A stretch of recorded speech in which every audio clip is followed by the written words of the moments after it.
Now, the big news this week was that the presidential press secretary announced her resignation from the White House. Well, maybe it wasn't the biggest story at your house, but it was at our house. Yes, Sarah Huckabee Sanders is my daughter, and I'm proud of her. She loved her job. She did. And she loved serving her country and the president. She truly had a front row to history, and she made a little bit of it herself. She was beloved by many and then despised by the hateful left. But you know, she never took it personally and is a way better person than the loudmouth loons who screamed at her in public places in front of her children or threw her out of restaurants. Now, I get asked all the time, what's she going to do?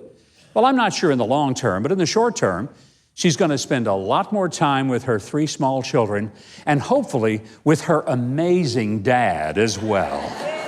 That's a good idea. All right, here's a couple of show notes. You remember when Brian Welch of Korn was here recently and we jammed together? Remember that?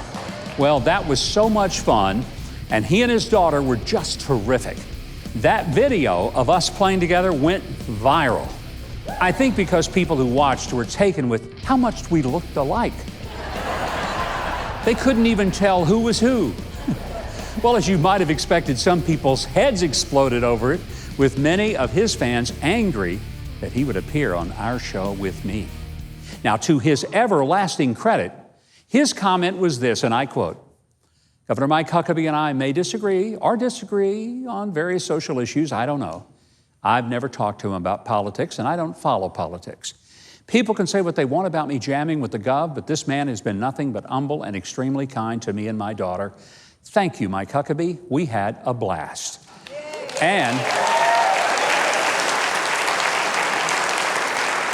And we loved having Brian Welch on the show. What a great guy.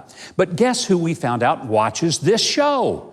The original Angry Bird. Alec Baldwin appears to be a regular viewer because he recently tweeted, quote, "Your show is dreadful. You have no charm, insight, or intellect," end quote. End Alec. His feathers got ruffled because after he announced that he wasn't going to portray President Trump on Saturday Night Live anymore, I tweeted that it might be nice if SNL would return to being a comedy show rather than a vicious, bitter political attack. So Alec Baldwin thinks the show is dreadful and has no charm, insight, or intellect. What I would say to that is, thanks for watching, Alec. And as for your assessment, I got to tell you, it hurt.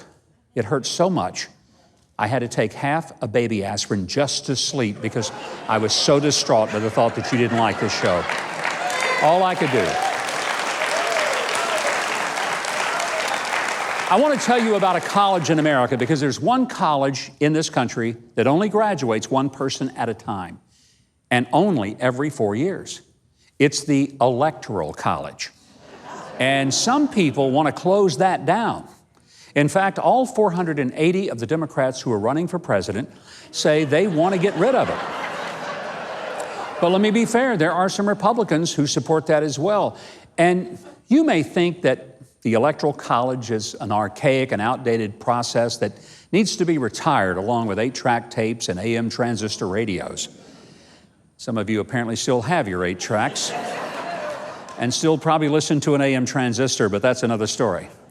But like a lot of things in our Constitution created by the Founding Fathers, there is a reason they created a representative republic and not a pure democracy. So before you say, let's kill the Electoral College, let's understand why we have one.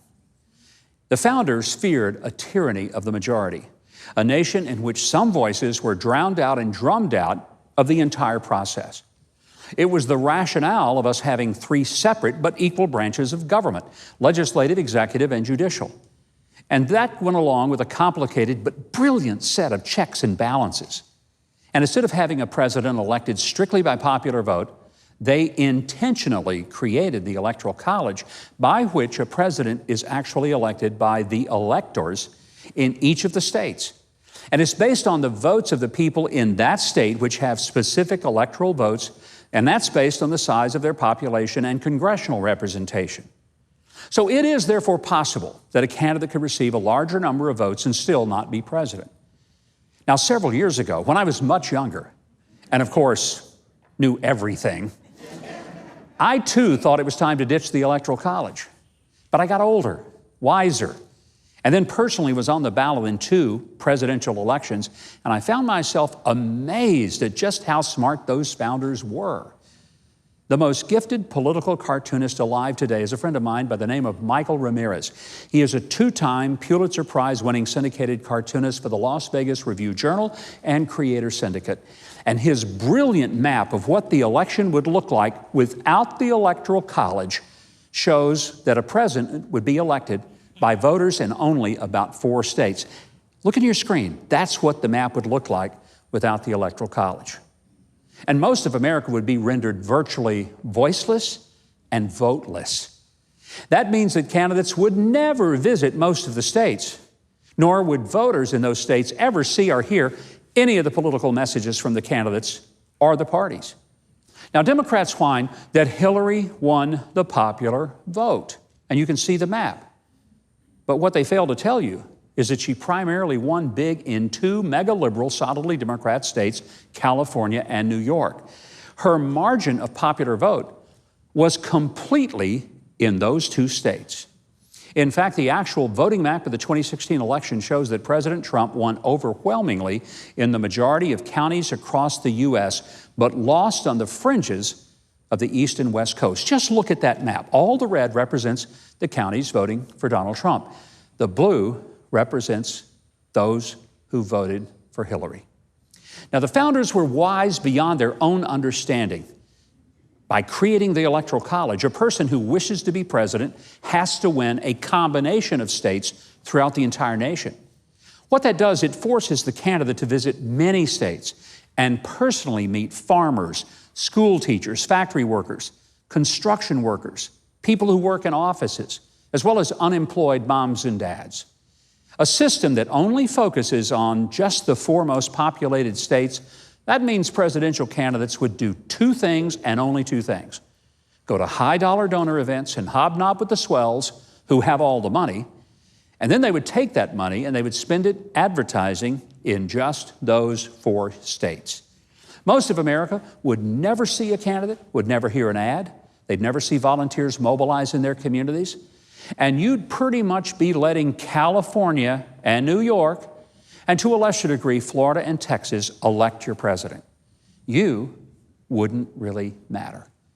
With the Electoral College, a candidate has to figure out how to win enough states to arrive at the magic 270 Electoral College votes. And it actually means that all of America matters in the election of a president. So when you hear it said, let's get rid of the Electoral College, ask, what other of your protections written into the Constitution would those people want to get rid of as well? And then just say no.